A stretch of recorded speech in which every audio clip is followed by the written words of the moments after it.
I think ultimately this ProSec sort of global economy can be a steady state as well. Each country will do a fair bit on their own. They'll work with their close allies on some and do some trades in the broader market. It's not going to affect things like running shoes and things like that. Who really cares where those are made relative to where is steel made, where is aluminum, where are we smelting our copper, where are we finding our zinc, where are data centers and AI, and electricity is going to be a big part of it. But I think, unfortunately, like a lot of things, you can be in one stable state and get to another stable state, but there's a lot of risk in between.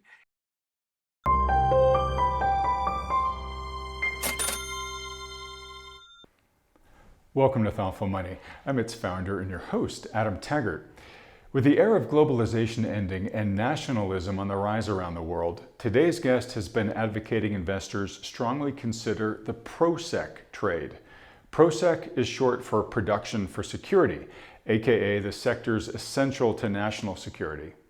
Since his last appearance on this channel, in the US, President Trump has proposed a massive 50% increase in military spending next year, and many European nations are considering similar increases.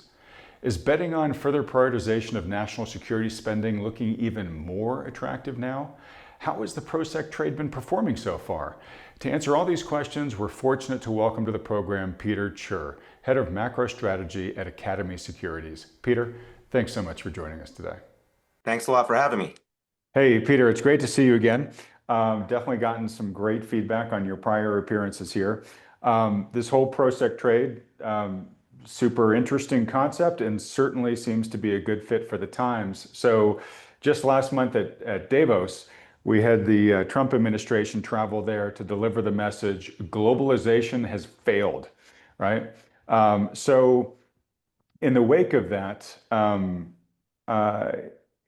obviously, as I said in the intro there, we're seeing the US, Europe, a bunch of other nations prioritizing, really beefing up their military spending. Is this indeed adding tailwinds to the ProSec trade? Yeah, I think it is. Now, like everything else, it's been a little bit choppy lately, and you're seeing kind of some, give and take. I do think names like Intel, which I like, it's down a little bit from the highs, but still well up on the year. I think that will continue to do well as people realize that. It's kind of interesting to me. You're starting to hear TSMC almost talk about backing out of some of their building new facilities in the US because I think they have to protect themselves on their home. So I think you're going to see that.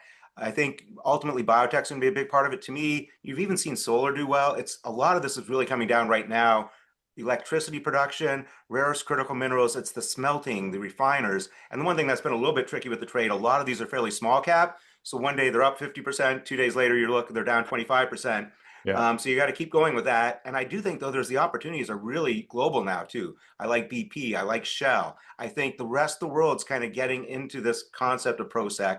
And I think I've kind of further refined where we are a little bit in this kind of production for security. As each country goes to it, I think we're kind of moving from what was a stable system, kind of this rules-based, economy, where I think if anyone, China was the one kind of breaking the rules, right? They were pushing the envelope, they were taking advantage.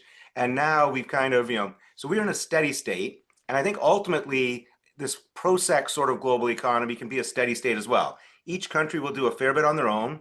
They'll work with their close allies on some and do some trades in the broader market. It's not going to affect things like running shoes and things like that. Who really cares where those are made relative to where is steel made, where is aluminum, where are we smelting our copper, where are we finding our zinc, where are data centers and AI, and electricity is going to be a big part of it. But I think unfortunately, like a lot of things, you can be in one stable state and get to another stable state, but there's a lot of risk in between. And Yeah. I kind of brought up, I've been talking about Molotov cocktails. It's actually a pretty stable thing. You got a glass bottle, gasoline, and a rag. Very stable. You light it, incredibly unstable. Once the fire's gone, it's back to stable. And I think that's where we're at, is kind of almost this analogy where you've got Trump in particular throwing Molotov cocktails into the global economy, and everyone's trying to adjust in real time. And I think it's problematic. Okay, and I appreciate you dialing through a whole bunch of examples that probably weren't what people had in their mind when I first said national security and ProSec, right? So obviously, defense contractors, things like that are part of the ProSec trade, but it's really all the things that the nation decides are, near the top of its national interests. And so, this for the US, this is semiconductors, right? It's key minerals, all that type of stuff. I mean, they're all in the headlines right now, but again, it's not just the Honeywells, and No, I the think and they will do well. And I think shipbuilding is going to be a big part of that, but not even just for the military ships. It's we need more ships in general. So yeah, the military industrial complex will do well, but I think this is a rethinking and when I'm trying to prioritize this right now, I almost kind of think if you're a human being, right? We only last a few minutes without air. So that's highest priority. We Mhm. can last a couple days without water. Next highest priority. We can last weeks without food. And you can probably last, as we found, years and decades with higher or lower temperatures. So I'm kind of thinking what does the US need that's kind of the equivalent of air. That's, I think, where we're focused on that rare earths critical minerals right now, because that's where we kind of are behind China. And for each country, it's going to be a little bit different. Each country, what they can produce on their own. But that's kind of how I'm trying to prioritize these, like what's important, what's crucial, and to some extent, what's easy. And I think biotech and pharma should be part of this. It's just such a complex field. I think it's going to that'll wind up being a second order priority just because it's hard for any administration to get their hands around it. All right. But And data centers and AI are a big part of this too. So, and to me, that's why the electricity is component is such a huge element. Is we element. have to get that done. And we've been talking to this a bunch of clients and things. And I had a really interesting comment from one person who represents kind of the Chamber of Commerce type thing for a state, and they were pushing their governor, I think, to have this. We have to either decide are we going to roll out the red tape or the red carpet. And I think many states are going to have to make that decision, right?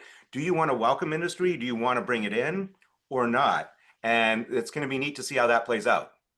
Okay. And at a national level, from what I can tell at least, they're determining red carpet, right? I mean, they're slashing regulations, they're trying to make it a lot easier, Yeah. trying to bring in a lot of capital, they're tariffing, using tariffs to try to give, American industries a shot, that type of stuff.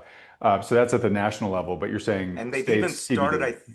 and I think they've started to kind of at least hint at in some of the executive orders that they will start putting requirements on military equipment. What is the U.S., component in those things, right? Hmm. So they're going to use, again, I think we often forget that, yes, the government spends a lot of money, but they actually are a massive wallet. And if they start directing competition and bidding to really be more American for the certain things that will help too. It won't necessarily provide price floors. I think the market, that's kind of what shook up things in some of the commodity plays and uranium, that there's no price floor.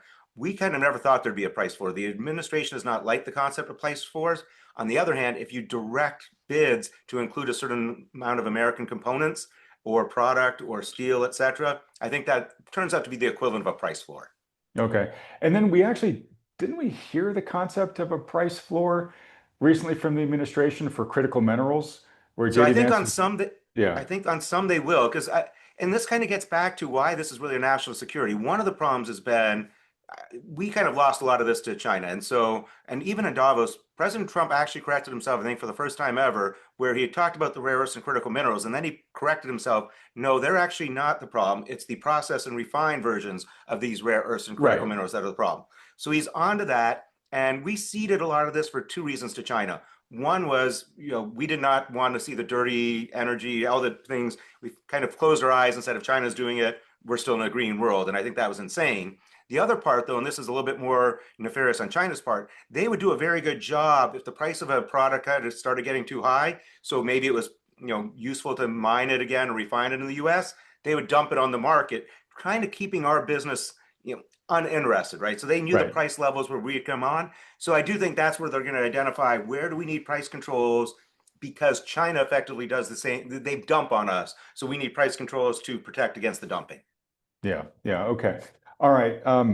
So I just had a fascinating interview with Michael Every, um, who's a global strategist at Rabobank. Don't know if you're familiar with him or not, but I've interviewed him many times over the years. And he very accurately predicted the world's return to mercantilism. And the end of globalization. Basically said globalization's that's the historical aberration. Mercantilism's kind of been around since the beginning, and we're just going back to that now.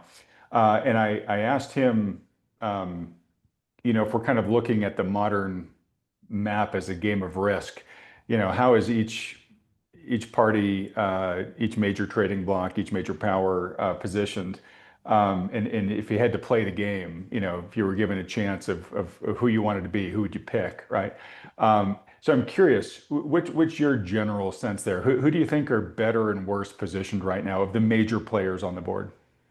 So I think it's the two leaders are clearly the US and China. And I really see this battle coming down to China trying to get their chip industry on par with ours so they can build out data centers and AI. I think they're working on new Okay. So generations you of said chip and not ship, right? chip. Yeah, sorry, Chip. semiconductors. Okay. So, yep. So, they are trying to ramp up their ability to produce decent, semiconductors. Also, when DeepSeek launched their first one, I did a fair bit of reading. They actually took, second or third tier semiconductors and actually dumbed them down. They reprogrammed them, took out some of the features. So I think one of the things is we build these phenomenal chips that are incredibly sophisticated, but maybe some of them are over-engineered, right? And that's, I think, the competition. So in a year, China wants to be able to sit down at the table with us and be more competitive on the chip industry. I think in a year, we want to come back and sit down with China and be more competitive where we're completely electricity independent, which has become an issue compared to the amount of electricity China's generating, and Hmm. that we are not as susceptible to the rare earths and critical minerals. So that I see as the big battle. Europe I see as a mess. And honestly, I think, it reminds me a lot of businesses. I've been through a lot of, venture businesses. And what I find is people want to focus on the good outcomes. Oh, if we IPO, who gets what? And people kind of want to, gloss over, well, if we're going bankrupt, what happens then? And guess what? My experience is when things are going well, you don't even need a contract because everyone's so happy, people aren't screwing each other. Right. When it's going bad is when they start screwing each other. And I look at European construct, it was meant to bring countries in and give everyone an equal weight. So I think Europe was supposed to actually take Russia's frozen reserves and use that to buy weapons. They failed because I think Belgium vetoed it. They were going to send a strongly worded message, not that that would probably do much to Trump, but France, Germany wanted to send a strongly worded message to the US after the tariffs on Greenland. Hungary, of all countries, vetoed that. So here you have a country with $220 billion, probably mostly aligned, most closely aligned with Russia, has these veto powers over the rest of that. So I think Europe is, they are going to have to break through some of their construct and say, yeah, this was all fine and dandy when we were all being good and everyone was playing nice, but we need to get our act together. We need to do what France needs. Germany needs to do what Germany needs. And we're certainly not going to be held back by the smaller economy. So I think they could be in good position. I think they will turn sketchy. My second play is I really like South America, Central South America. Mhm. I think Trump has his eye on it. It's where we're going to be able to protect. If you're a US corporation looking to build a new plant, I would put it in Central South America. Unless you're so overexposed to that region, I do not want to take the shipping lane risk. I do not want to have to ship things by China every single day, right? So I want, Thailand, Vietnam, South Korea, they're all exposed to, bad behavior from China if it got to that point. So that would be kind of my second. So on the emerging market side, I really like Central South America. I ultimately think Mexico is going to be a huge buy. I think the U.S. military is going to take what we've done in Venezuela, where we've attacked drug boats when we've actually hit some of the land targets, and apply that to Mexican cartels. And by the way, record, so I work with about 30 some odd retired generals, admirals, CIA people who form our geopolitical intelligence group. So we spend a lot of time on these things. And that's kind of where we see Hesketh and them going, is approaching Scheinbaum probably end of Q1, early to Q2 to say, hey, we are going to take care of the cartels. We'd like you to lead the way and we'll support you, but the cartels have to be gone. And it fixes a bunch of problems, I think, from the president's view, and it would allow Mexican economy to thrive. So that's probably where I'm most bullish. I have no idea what to do with Africa, and India should be a good opportunity. The US, I feel, has not yet figured out how to treat India to get good deals with India. Okay. Interesting you say that just because we just announced that we struck a trade deal finally with India. Does, are you implying you don't think the current trade deal that was struck was a particularly good one? You know, so far I haven't seen any paper on almost any of these things that have been announced, and Mhm. we seem to flip flop and we throw new tariffs in. Of all the trade deals so far, the one thing I'm positive of is British Airways is going to buy $40 billion worth of Boeing planes because British Airways was going to buy $40 billion of Boeing planes anyways. Anyways, And yeah. so I'm not sure where we are. And I think to me, my I'm at this thinking, and I think I want to call this the report a bridge too far. I think the actions this past week on the Canadian bridge, following the actions on Denmark and Greenland, people have kind of lost interest in like, okay, if you're going to keep retrading, I need to figure other alignments out. I need to Hmm. figure other things out. I honestly think Canada might do pretty well. And we've also seen, I think, under this administration, those people who came to deals early seem to have gotten worse deals than some of the people who fought him out a bit longer. So, yeah, yes, it would be great to see that India got this perfect deal and it's all going to work. The way things have been going and kind of this constant retrading and figuring out some new reason to fight with someone, I think it's disturbing. To me, it was the first time we actually saw the House switch and actually vote against the tariffs on Canada. Now, that's not going to make it through. It's going to get vetoed, but that's a shift. And again, that kind of goes to my former point that we're trying to transition from one system to this, ProSec world or mercantilism world. And I have not met him, but I've been a bunch of people have been sending me his reports and things like that because we're kind of coming at the same solution or the same idea from different angles. But yeah, we're throwing these wrenches in. I think we're going to see a ruling maybe potentially in February on the IEPA tariffs. I feel like the certainty that we had on what the Trump administration was going to accomplish is a little bit rough right now. And it certainly Okay. hasn't been helped by the whole AI story. All right. Well, just real quick on Michael Every, if it would be beneficial for me to make an introduction, I would be happy to do that. I think the two of you would really enjoy talking to each other. Yeah, that would be great. I'd like that. Okay. I'll make that happen right after we're done here. Okay. So, you know, period of disruption in this transition from one steady state to another. Uh, what do you think about, since we're talking about things like Canada, Greenland, Mexico, what do you think about the US's, quite transparent plans to, really re-embrace the Monroe Doctrine, have it be the Monroe Doctrine 2.0 or the Donro Doctrine, whatever you want to call it. Um, Obviously we had the activity there in Venezuela. I think that sent a strong signal, well, to a lot of parties, but certainly to the rest of South America, that the U.S., isn't going to tolerate a country being as big of a thorn in its side as Venezuela's been, but also, saying, hey, we really want to kind of create stability in the region so that we can create this better opportunity for all of us, right? And I'm not an expert on this, but it certainly from the geopolitical folks I've talked to, I mean, there does seem to be a fair amount of interest in South America, both for greater stability. I don't think anybody's really mourning Maduro, but there's a lot of countries there. Argentina probably at the top of the list at these days of like, hey, yeah, I'd love to be working more closely with the U.S. here. So let me just ask this. So what what probability do you give to the realization of this vision of Monroe Doctrine 2.0 or a Fortress Americas, where it's all the countries that are united in trade? Hopefully, we have smoothed over the hurt feelings, especially with Canada, right, that we've made. We've locked in whatever we need to get from Greenland, whether it's the full country or just the military guarantees or whatever. Do you think that's likely? And if so, how much does that advance America's position versus China and the other big players?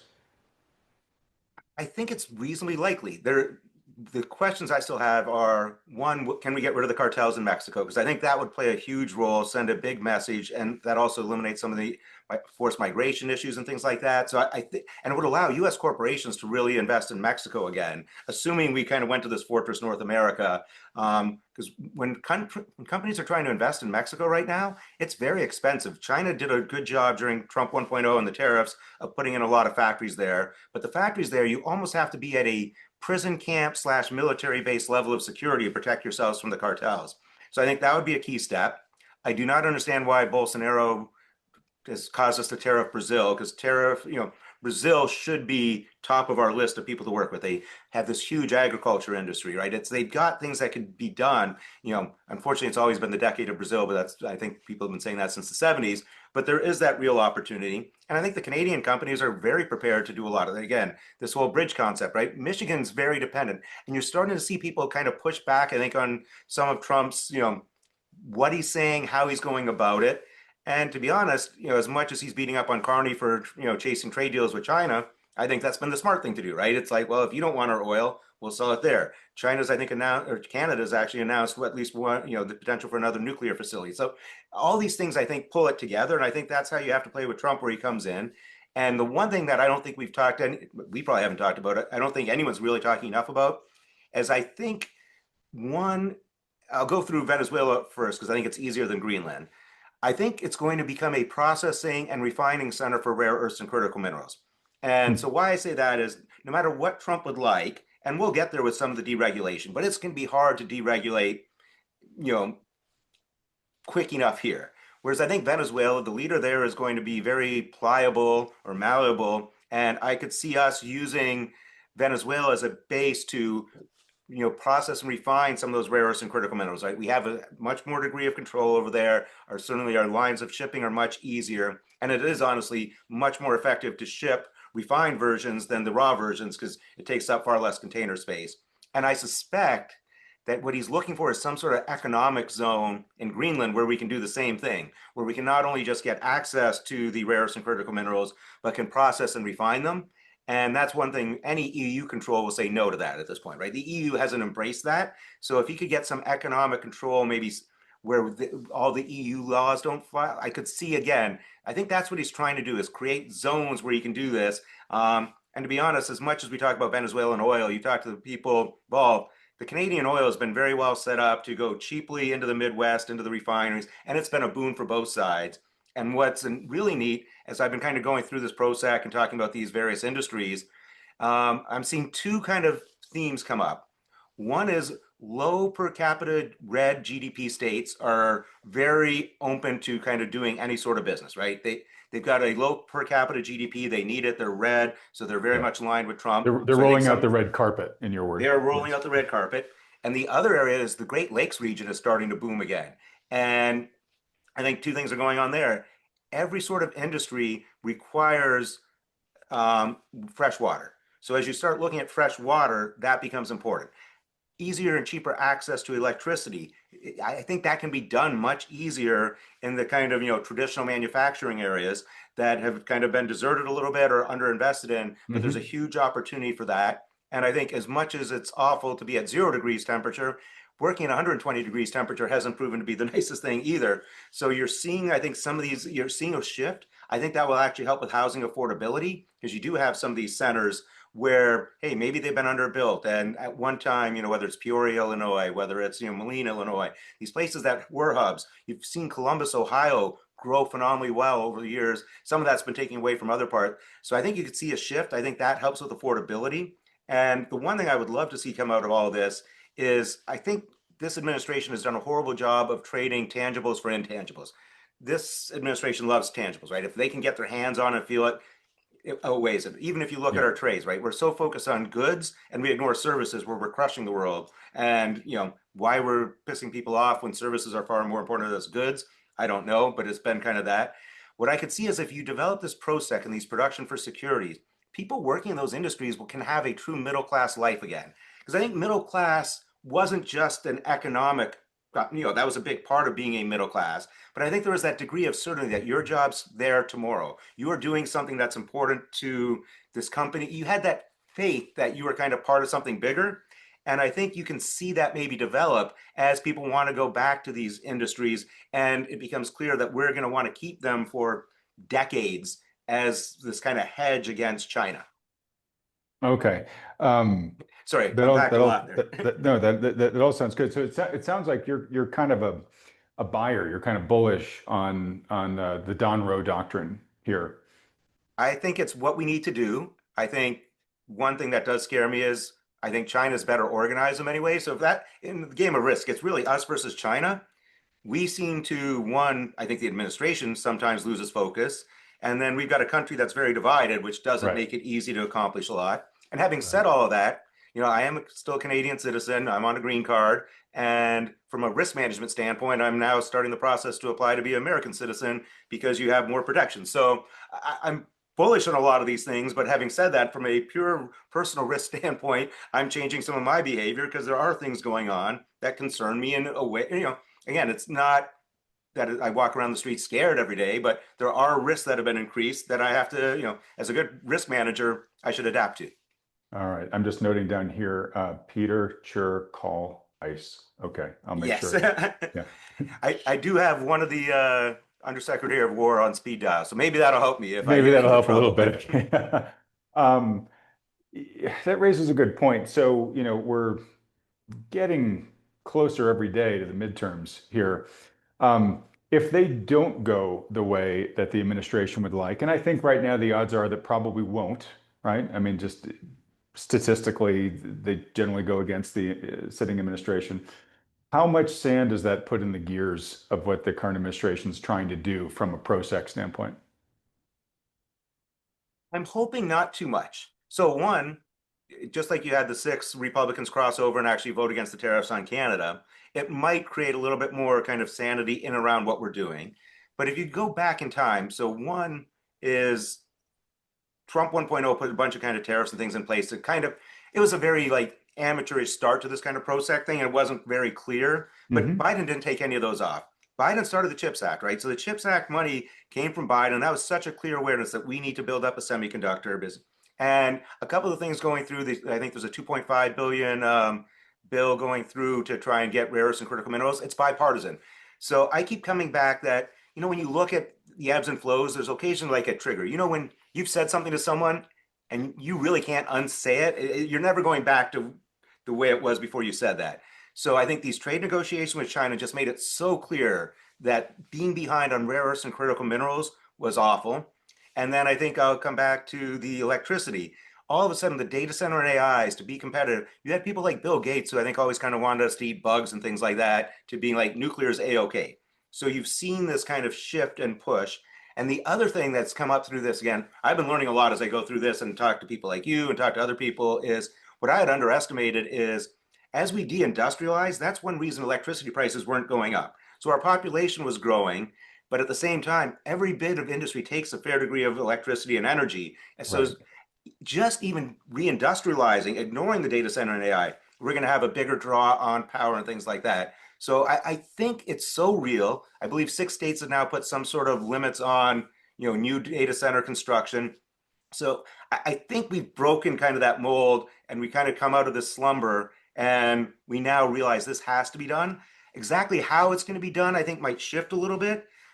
So I'm definitely somewhat nervous if the midterms go horribly. This could, but I think a lot of this has become bipartisan. And I'll just go back to, if I pick up 20 people in the room who are kind of decision makers from anywhere in this country, it could be asset managers, corporations, state or municipal, they all come to reasonable decisions. No one's that far apart. So I think that's where we're at. And there's this kind of realization the world has changed.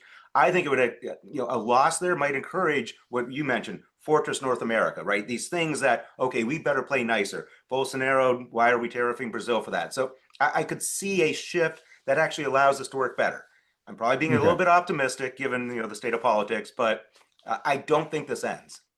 Okay. And just to make one tweak, at least from what I was pitching, is Fortress Americas, where, America is Sorry. saying, hey, look, we got the whole Western Hemisphere. We're going to have all this amazing trade, but we're also like, I mean, haven't heard about it much recently, but we're going to put a golden dome over the whole thing so you benefit from our protection. And we've got these two massive oceans. And, basically it's So like, we'll trade with the rest of the world, but we don't really need to that much.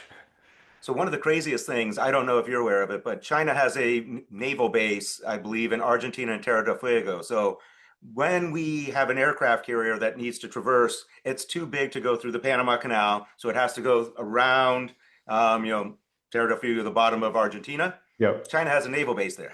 How do we let something like that happen? So I think that is where we're going to, have this. And again, I did not serve, so I can't take, but spend so much time with the military.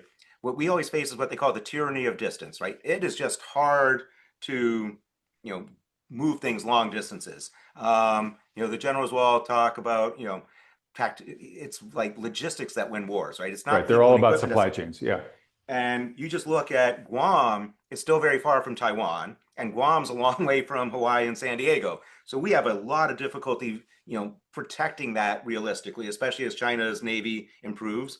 They have the exact opposite problem if they come to South America. So I think there's a lot of reasons to separate that, which does, again, I think going back to your risk game, it leaves Europe, kind of Russia, and everyone looking at the Middle East and Africa and who can get their hands around that.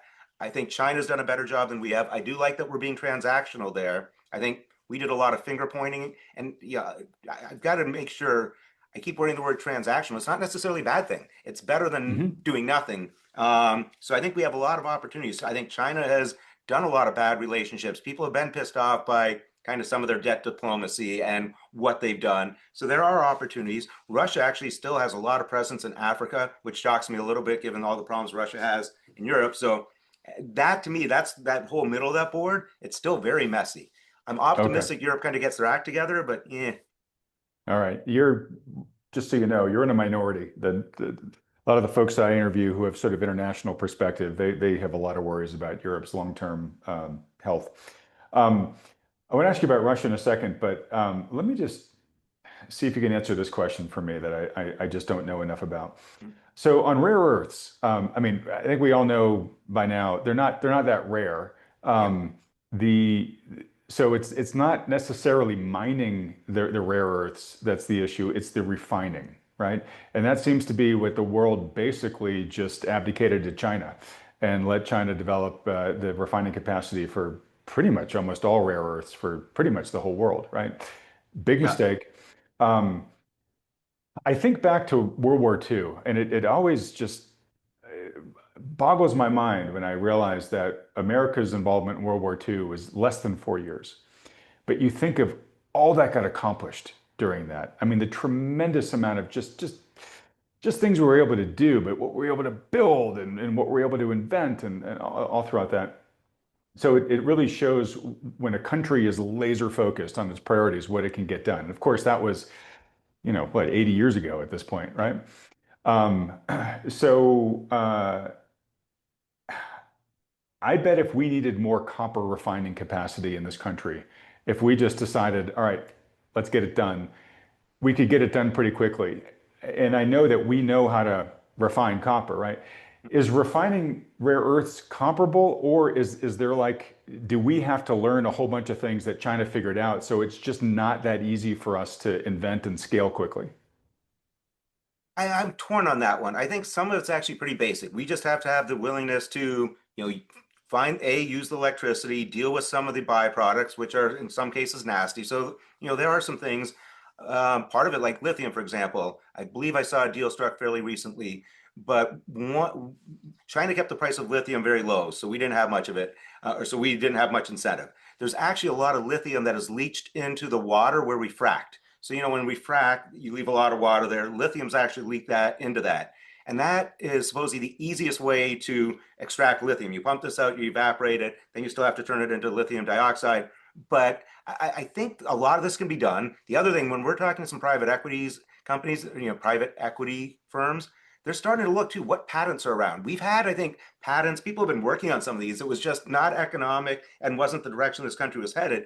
So I would not be surprised that we catch up and we can do this fairly quickly. Having said that, I believe in all these industries, we lost this virtual cycle. Like, I am a huge believer that designing and producing go hand in hand. And if Hmm. you design, you manufacture, it has two things. One, this manufacturer can tell other manufacturers things that they discovered that helps their manufacturing. And they can tell the designers, hey, this little segment of this chip or whatever we were making for you, it's causing us the most problems. Can you rework that? And I don't think that happens as much with kind of the process once you've kind of separated those two. So I'm optimistic we can get this. Having said all that, I think it's a 3 to 5 year. And one of the things that's hurting us is, I think with foreign companies, I don't think right now any foreign company is really that interested in investing in the US property, plant, and equipment. We've been too erratic. There have been too many rule changes, too many issues with H-1Bs. And I think that would be helpful if we turn that back to a little bit easier so we could have, everyone saw the, I believe, South Korean auto facility where ICE raided it. And all of a sudden you had this weird thing go on. So I'd like to see more foreign direct investment because I think that's one of the things we lost a little bit so far in this administration. Okay. Um, well, I mean, we'll see going on from here. Certainly, the administration is touting it's going to bring in a crap ton of foreign direct investment, but as you said earlier, you'll believe it when you see it. All right, switching just to Russia for a second. So this week, I don't know if this was a leak or not, but it was reported in a bunch of major media outlets that there are talks between the US and Russia for Russia to basically rejoin the US trade and financial system. I've got to imagine this has got to be precluded on peace in the Ukraine. You tell me if that's a bad assumption or not. But it's things like, planning for U.S. and Russia to work together more on fossil fuels, make joint investments in natural gas, offshore oil, and critical raw material partnerships, and even Russia returning to the U.S. dollar settlement system, which is basically, I believe, the SWIFT system. Was this a surprise to you to hear about this week? And how material is this? And is this all predicated on peace in the Ukraine? It wasn't that much of a surprise, to be honest.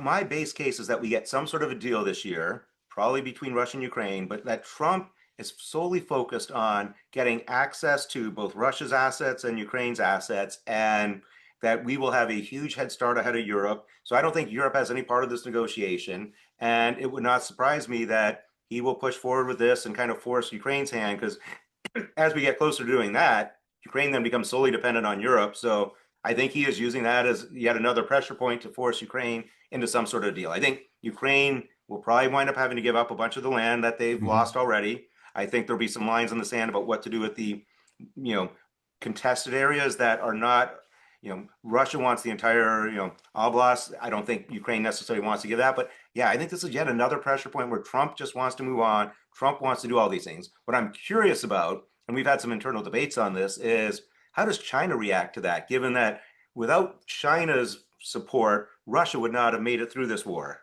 So and China is having access to a lot of these things. Does China just take that laying down and say, oh yeah, Russia, you go on? Is Putin playing games with Trump because, who does he trust more? Or who is he more scared of?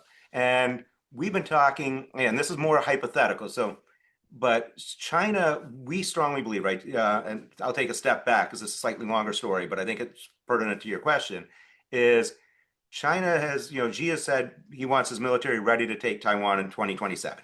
And they're trying to get to that point where they have the ability. Doesn't mean they're going to take it in 2027, but they have the ability. The thing that probably scares Xi to death right now is a failed attack. If he attacks Taiwan and fails, which is there's a possibility that occurs, right? Taiwan's been beefing up its defense. They have a very, porcupine type defense. They're not just going to defend at the beach. A couple of our generals have actually helped the Taiwanese military, and they're really coordinated between the fire, the police, the ambulance. So their ability to maintain a guerrilla warfare is high. There's no way the chip industry stays intact through any sort of fighting. So China doesn't even get that. So it's a high risk venture. Would China decide, you know what, we want to test our military. We're just going to invade the part of Russia where we say we have legacy claims if Russia's going to turn away from us. So I think I'm not sure how easy it is for Putin to turn away from China. So we'll see how this plays out. I think no one really talks about China's stake in this, but for the last 3 years, right, it's been photo op after photo op of Putin and Xi. And I would be careful pissing off Xi personally. Okay. All right, I totally get that. Let me just ask this. If this were to bear even half the fruit that they're kind of talking about here, right? So it means we've got some sort of peace in the Ukraine. Russia starts doing business with the West again, but has real interests with America. America's maybe getting some stuff out of the Ukraine. I would presume that that would be good for America. I would presume it would also be pretty good for the rest of the world on average, right? In other words, we've got a major conflict that's now been put to bed. We've got a pariah country, Russia, finally coming back into the fold. Maybe there's now some economic reasons for countries to play nicer together. What do you think? Yeah, I think it would be good. I think countries that you'd want to invest in if you can, and I actually own some EPOL, which is a Polish ETF. Talking to some of the EPOL? people, EPOL, I believe. Yeah, I'll double check that. But and my belief is U.S. companies are going to be very reluctant to put a lot of physical assets on the ground in either Russia or Ukraine right away. They'll obviously have to if they're doing mining or extraction, but they're going to want staging bases. And I think Poland's going to be the number one staging base. And I'm hearing Romania, which I don't know how to invest in, is another potential staging base. So I think those countries would do very well on that back of that. Just think, like, if we're going in there, right, do you really want to put your European headquarters in Russia or Ukraine right now? Right. Probably not. but if you're comfortable maybe in Poland, I think it gives these countries a chance. And I should have gone back one thing. I think when you were talking about the industrial, the militarization, for us, we've got to focus on drones and things like that. And I just saw like the and it's both encouraging and bad. I think we're behind on drone technology. When I talk to our, generals and admirals involved in this, Ukraine's probably 3 generations ahead of us. Russia's probably 2 generations ahead, just because they've had to do so much to keep Right. fighting, and Russia's learned. The nice part about drones is like it's really hard to make a Patriot missile. It is really hard to make an M1 Abrams tank. It's relatively easy to make drones, right? If you just look at the amount of drones even Iran's been able to make while under pressure, what Ukraine's been able to do, what Russia's been able to do. So I think the ability to rearm might be quicker. The other thing that's a little bit scary probably for everyone is I do think there's going to be a push for countries to go nuclear. I think every country is going to want to get some sort of nuclear weapon. And I've done a little chart. If you look at countries that get beat up on by others and countries that have nuclear weapons, there's no overlap in that Venn diagram, right? Look at how nice we are to everyone's nice to North Korea because they might be crazy, they might be dirt poor, but they got nukes. And I think that's going to be a shift. But I think this drone technology will allow countries to kind of rearm maybe quicker than they would otherwise because it's not as sophisticated, it's not as critical. And again, I think you see that's why that would point to perfectly to what I'm saying, where we go from one stable system to a new stable system. And things like that piece would let us get there easier, right? That would smooth one of the potential bumps. Okay. Speaking of one country that actually does have nukes and gets beaten up on a lot, is Israel. And so I Yeah. just wanted to talk to you about Iran super briefly, Yeah. because it seems that Iran is in a vulnerable spot at the moment. And as we speak, I believe the US is still sending carriers that way. Mhm. So, the action there may not be over at this point in time. What do you and your cadre of Department of War specialists and whatnot think about what's going on in Iran? I guess we'll start there, but then the next question I want to ask is, if there were to be a regime change there, how much of a game changer would that be if that new regime was a little more friendly to the West? Yeah, it's a great question. So I think how we're seeing it is it's probably 2 weeks before anything happens. So the Ford was just kind of announced that it's going to transfer over. It probably takes 2 weeks for it to get into the theater, and you really need to have the 2 aircraft carriers to properly be able to defend yourself. And then I think our assessment is you probably see some minor attacks done if necessary. So during this 2 weeks, as the Ford is kind of progressing towards the region, negotiations are going to be ongoing. If they're not successful, we probably attack some of their sites to kind of put further pressure on them. I think, but nothing that can't be de-escalated, more like a bloody nose type situation. I think while the nukes are a big part of our discussion, obviously, day to day, stopping their drone program is probably even more important to Israel. I think Israel is almost as terrified of them rebuilding the drones and being able to send 20,000 drones into the Iron Dome again. So I think we are going to push hard on the negotiations. I think we are prepared to do strikes. I don't think we're prepared to put boots on the ground. I think increasingly regime change is so tricky there. I think what we may wind up trying to get in our discussions, maybe some way to kind of separate church and state a little bit. Maybe it's someone from the IRGC kind of takes over and the Ayatollah is diminished in power. But I think all our people are very cautious about it because of the religious element, right? So Venezuela was kind of easy. There was no religious element to a regime change. Here you're potentially affecting religion. I think the Saudis, all those countries who really just want to buy chips and get on to making their own data centers, don't want anything disrupted that has that. So I think it's going to be pretty tense. I'm not worried about attacking the oil fields or anything though for the next like 3 weeks to a month. I think this plays out calmly. There is that potential that you see some sort of change. The one thing that is disappointing, it's like tens of thousands of people protesting. It's not millions of people on the streets. So, it's unclear how much they want changed, how much they want our influence in changing. I don't think they want the Shah's son coming back or whatever. Like, so regime change is tricky, and we have not done a good job. And the one thing I will admit baffles some of our people is we've been pretty clear on our national security strategy and all these things, North and South America, no endless wars, no other things. And then boom, here we are in Iran. So we're confused on where this actually even fits into the overall strategy. Hmm. Okay, So interesting. I'm not sure I did a good job answering anything, but I'm not panicked about this for the next 3 weeks to a month. And there's a chance it resolves in some way. And maybe Venezuela is the thing. You pick someone who's maybe not ideal for us, but is more malleable, and we work with that. Yeah, as I've heard it described, the administration is adopting not a regime change policy, but a regime influence policy, which is, we're going to do what we can to kind of pressure you to do what we want you to do, but we're not going to come in there and remove everybody and try to rebuild a nation. Yeah. Right. And I think that's kind of what they did in Venezuela, right? They removed Maduro, and I'm sure they read the Riot Act. Our people are pretty sure we had conversations with the current leader of Yeah, Venezuela before we did anything with Maduro. It's been set up. She's been aligned with the drug industry herself. So it's not like she's clean, but I think they're kind of using that as you behave or we'll just do to you what we just did to Maduro. And exactly. I think that's what they're trying to do, something like that. I don't know how easy it'll be when Iran, but Okay, well, we'll see. We'll just fingers crossed whatever comes out of yeah. this is better for world peace and the people in Iran and everybody Right. outside Iran. And again, that would be another great growth area, would allow oil to be produced, all these things. So I think there's a lot of potential for good.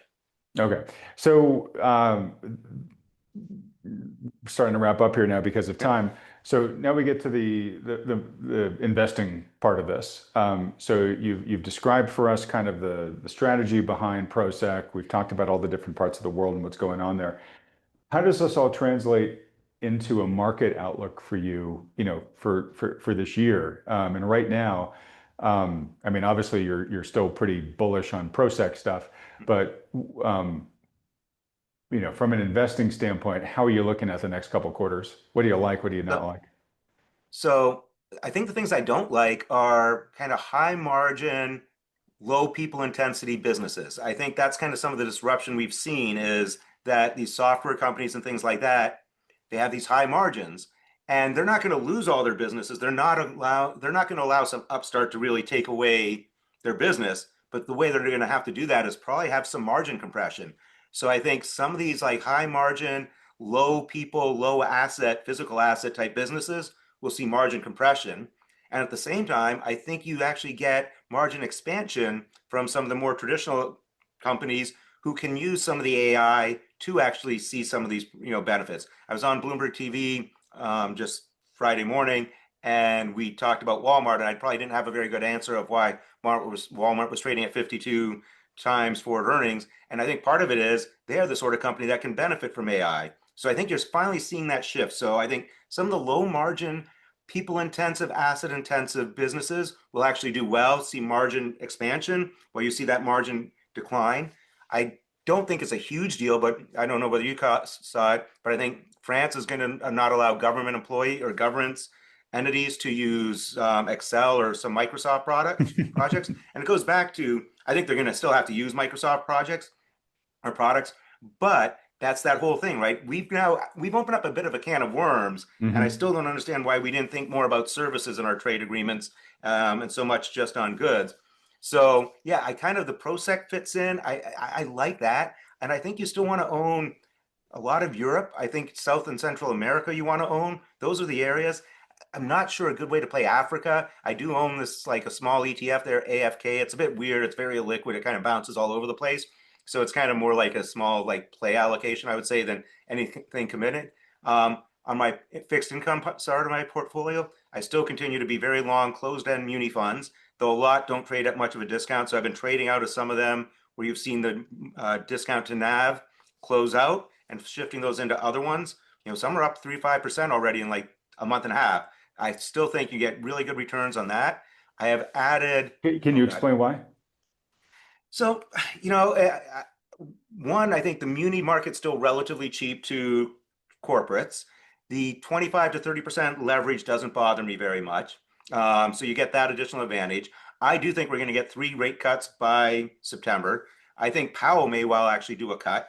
I think inflation's coming down enough. And if Powell really wants to tell, if I'm Powell and I want to walk out the winner, it would almost be better for him to do a rate cut. And then he could tell everyone, listen, I didn't cut rates in December and January because I didn't feel the need. The data wasn't supportive. But I cut in March or I cut in May because I had it would almost be a better way instead of just going down fighting Trump. So I think that would be better for his legacy. I think the data supports it. I think this administration is going to try and keep tens under 4% by the end of this quarter. So I think at the front end, your leverage goes down on these closed-end muni funds. I think on the back end, just because the overall yields continue to come down, you get some benefit from that. You've kind of gone through you will see some issuance, but I think a lot of the states and places are in good shape. I think there's enough things that will come through some of these businesses that we're talking about and the production for security that the states and the municipal issuers are good. So that's kind of why I like those closed-end muni funds. And I've been buying some local currency EM bond funds as well. So LEMB, I don't love as much as LEMC. LEMB has a lot of China, and I don't really want a lot of China exposure. And the other one, I think it's LEMC. I'll double check that. I got to look it up. I can send you an email with that. But that has less China exposure. So I like that because, again, I think you're going to see global yields come down, especially in Central and South America. And I think you're going to see their currencies do well. Because for us, this administration views a weaker dollar as a feature, not a bug. And if you get growth in some of these areas, I'm probably most bullish on Mexico. I don't own much Mexican ETFs directly right now. And partly because I'm worried that if we do some sort of attack on the cartels, especially if it's not directed by Scheinbaum, you might get an initial panic sell-off. Yeah. But I think that's what you want to buy. I love energy. I own BP. I own Shell. I own XLE. I own some OIH. I probably within the individual areas, I like uranium. I think everyone's going nuclear for both energy production and possibly military production. So I like that. And I've done very well with AES as one of my holdings, but I would look for a couple solar holdings. And to me, as I complained about some of my other things as being very volatile, I feel like the solar industry is still very underowned. And ultimately, Trump is going to get over his aversion to solar, and it will be part of our overall build-out. All right. That was fantastic. That was a great list of both sectors and specific companies to go check out. So thank you, Peter. It's exactly what folks like to see from these discussions. All right. Well, look, we've got to start wrapping it up here from a time perspective. Is there any other thing that's really burning brightly on your radar that I haven't thought to ask you about? Yeah, I think last time you mentioned the I-shaped economy, and Yes, I sir. love the concept. And now watching some of what's gone on, particularly this last week or 2 weeks I'm trying to figure out, is it just a broken K or is it an H shape where all of a sudden, and really, I can't come up with it because I think some of the traditional workers might do well, but I feel everyone in a white collar job has to be a little bit more nervous than they were 2 weeks ago. There's just the news flow that comes out, this potential for replacement. I think the degree of uncertainty around this K shape, I feel like the people at the bottom end of the K are actually going to be more stable and come back. And maybe it is, and again, I was much more in agreement with the I shape. We had this little group that was doing extremely well and everyone else was kind of floating around. And I feel there's something upending. Maybe you've got to flip the K, but I'm not sure what that's going to do for the economy. I'm not sure if it's going to slow spending, but I feel like something kind of broke a little bit this past 2 weeks where just watching companies get slaughtered on the potential to be replaced by AI is making people like, where's my job? Where am I on this? And I think it's overdone. I don't think AI is that great, but I don't know where you stand on your I-shaped economy at this point. Well, see, I think you're making a case for the I-shaped economy even faster, because I see this as more white collar people getting pushed down into the bar part of the lower shape I. You probably saw the headline that Microsoft's AI CEO said that he thinks that most white collar jobs will be fully automated within the next 12 to 18 months, right? Yeah. It sounds crazy. Even if he's only half right, that's still pretty apocalyptic. It's scary. Right, yeah. And what ties into your little I guess, too, is talking to some lenders, and they lend to what they call, they're higher risk sort of individuals. And this person was saying that they view that their world went from about 25% of the population a few years ago to maybe as much as 60% of the population. So you have this kind of working poor, and it's at different levels, but people who have the middle class lifestyle, are they able to afford that? And how do they afford it? It's really kind of different. And the one thing this person worked on, and I'm not there yet with him, but I think it kind of fits into some of we've always, and this company has dealt with, lending to this sort of category for a while. And almost every time they have problems and delinquencies, It's from a employment-led recession or unemployment-led recession. Hmm. And for the first time, they're worried about recession while people are employed because people can't afford the things they have. And I don't know where it comes out. It's something I think, we all have the things. Here's front and center, like ProSec, and here's kind of things bubbling around. Some may not make it to the surface, some might. But I'm kind of keeping an eye on this kind of concept of working poor. And I don't think we mean like a traditional definition of, poverty line poor. I mean people who have a life that looks pretty normal, who are barely making ends meet, and Me. what happens there. And we're seeing more and more of that. I mean, you probably saw Mike Green's article that came out last month Yeah, about how the real poverty line is more like around yeah, 130,000 yeah.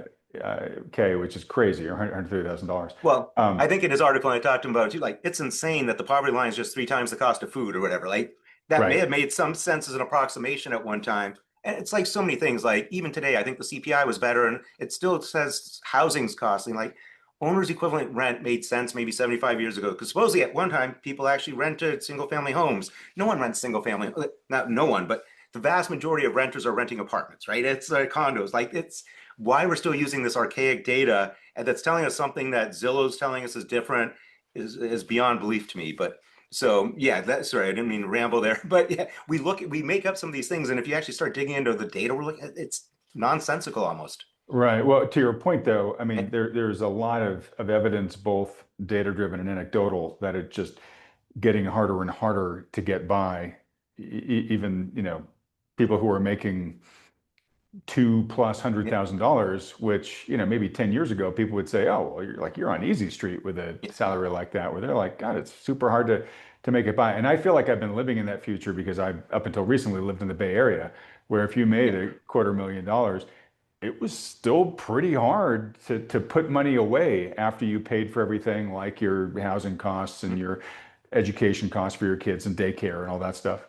Yeah. And one thing, so I kind of agree generally with Mike's assessment on some of that. And it's one thing, I found recently, if you're talking to an audience that seems bored, just mention the cost of electricity, and all of a sudden everyone's Yeah. engaged. It's literally everyone is Yeah. engaged. It doesn't matter for their job, for their personal life. It is a touch button, hot point for people. And that's, and again, there's already been changeover. I think going back to this, we talked about the six states, I think, that are already talking about not data centers. Georgia, I believe their Power and Utilities Commission turned over from Republican to Democrat, not because I think it has anything to do with Republican or Democrat. It's because electricity prices went up. So you're voting out the People people were like, pissed at their electrical bill. Yeah. yeah, I think electrical bills will be the single biggest election issue possibly in the next presidential election. And they may be by the midterms even. Yeah. And what's crazy is, as you've seen, and I think we talked about last time, China's electrical production capacity is multiples more than that of the US and growing at a much faster rate, right? Yeah, Both that directly equates to economic growth, yeah. but also from a national security standpoint, if we want to win AI and all that stuff, we need those electrons. And so it's going to be really interesting because from a ProSec standpoint, we must have more electrons tomorrow. Yes. But And in this disruptive intermediate period you talked about, that generally means higher electrical prices, right? Until we get all the yeah, infrastructure built out. So it's going to be interesting because we're gonna make the population really angry. But from a national security standpoint, I don't think we can go backwards on this. right. And I don't think you can allow the data center and AI to slow because if China's going to be able to build this out. So the one both reassuring and really depressing thing is we know exactly what we have to do. We just have to do what China did starting 10 years ago. It's Right. kind of depressing that there is a pretty clear roadmap, I think, that we need to follow, and we kind of let it happen. Well, and what's probably depressing to many about this is it was just announced by the administration that they have now determined that greenhouse gases are not the existential threat to human life that the previous administrations said it was, and therefore, because they've sort of reclassified the threat, the EPA can now not regulate greenhouse gases anymore. And so I think that's all done just to unlock basically the energy industry and say, look, we need to take full advantage of this. I'm going to leave it to different minds to determine how bad that may be for the planet and all that type of stuff. I know there's vocal points of view on both sides of that, but that's basically just saying, yeah, we got to use China's playbook. Right, like for the next, and solar is a big part of China's playbook. So I don't see a reason why solar can't be a big part of ours. But I think It can't we be, but China's just neglected. basically said like we don't care about emissions, right? Right, right. We are going to do coal. We're going to do gas. We're going to do nuclear. Where they're working on fusion faster than we are. Like they see it, and it's the one thing Elon Musk I think tweets every single day, and some things I agree, some, but he keeps pointing out China's electricity production, and we've all kind of been laughing at it. And I'll go back even like we are so naive. China, when Australia agreed to buy some nuclear subs from us, China threatened them with not doing their coal. And then they realized no, they want all the coal anyway, so they weren't going to stop buying Australian coal. The one thing China will not fund anywhere in the world for their Belt and Road Initiative is coal-fired plants.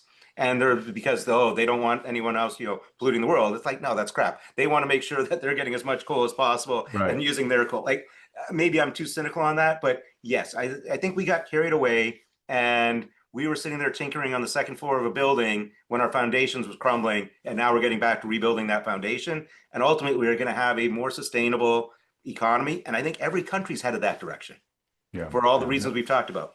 Yeah. Yeah. No, I agree. And I mean, again, that's kind of the end of globalization. It's every country for themselves saying, look, we were trying to hold hands together, but now I've got to attend to my needs first. And you know what? I like you, buddy, but I don't care. I got to take care Right. of my own. And then there's going to be over time things that true economies scale again, like Canada makes a lot of aluminum partly because all the core components are right there. I think who generates electric, all these things will kind of come together. And I think right now we're fraught with breaking and people are throwing, those Molotov cocktails that will settle down to something that I think is X will be done by yourself, Y is done with, close allies and friends, and Z you just buy on the open market. And Right. that's going to depend for product and country. But we will get there, I think. Okay. All right. Well, Peter, I got to thank you. Another great discussion. Um, for folks that would like to follow you and your work in between now and your next appearance on this channel, where should they go? So you can find me on Twitter at TFMKTS, markets kind of short. And you can also go to the academysecurities.com website. And we've got some of our research and our geopolitical content published there. Great. Peter, when I edit this, I'll put up your X handle and the website there on the screen so folks know where to go. Folks, they'll have the links in the description below this video as well. Folks, please join me in thanking Peter for coming on and being so generous with his expertise and his recommendations. Do that by hitting the like button and then clicking on the subscribe button below, as well as that little bell icon if you haven't clicked that already. Um, if you would like to get some help putting some of the things that Peter mentioned here in practice in your portfolio, highly recommend you get that help from a good professional financial advisor. Importantly, one that takes into account all the macro issues that Peter has talked with us about here. If you've got a good one who's doing that for you, great. Don't mess with success. But if you don't have one, you'd like a second opinion from one who meets that criteria, then consider scheduling a free consultation with one of the financial advisors that Thoughtful Money endorses. These are the firms you see with me on this channel week in and week out. So to do that, just go to thoughtfulmoney.com, fill out the short form there, only takes a couple of seconds. And these consultations are totally free. There's no commitments involved. It's just a service these firms offer to be as helpful as possible. Also, just want to remind folks that the Thoughtful Money Fall Online Conference is coming up just a little bit over a month away now. Buy your tickets for that over at thoughtfulmoney.com/conference. It's going to be Saturday, March 21st. Don't worry if you can't watch live. Everybody who buys a ticket will get a replay. Will get replay videos of all the presentations, all the live Q&A, and you'll get that just a couple hours after the conference is over. We've got a phenomenal lineup. Just real quick, Lacey Hunt kicking it off as the keynote with his graduate level charts. We're going to have Ed Dowd, Michael Oliver, Matt Taibbi, Luke Roman, Brent Johnson, Judy Shelton, Danielle DiMartino Booth, Michael Howell, Darius Dale, Grant Williams, Stephanie Pomboy, Rick Rule, Andy Schechtman, Darius Dale, Melody Wright, a few more I'm probably even not remembering here, but it's going to be phenomenal. That is an unbelievable lineup, folks. So hope you can join us. And again, to go buy your ticket, go to thoughtfulmoney.com/conference. And if you are and if you go now, you'll lock in our lowest early bird price. I want to make sure everybody gets that. But if you are a premium subscriber to our Substack, check your email for the discount code I've sent you. You'll get an additional $50 off of that early bird price. Peter, again, thanks so much for everything. Really look forward to seeing you back on this channel again soon. We'll have you back on in Q2 unless something major happens. And then just give me a shout. We'll have you come on here to call an audible. Hopefully, if it's major, it's in a good way. But thanks again for having me. I really enjoyed it, and I really appreciate the opportunity to present to your group. It's a really fascinating group, and many reached out to me, so I Well, like it. thanks. They're big fans of yours. All right, my friend. Really so much appreciate it. Look forward to seeing you soon. Perfect. Thanks again. All right, and everybody else, thanks so much for watching.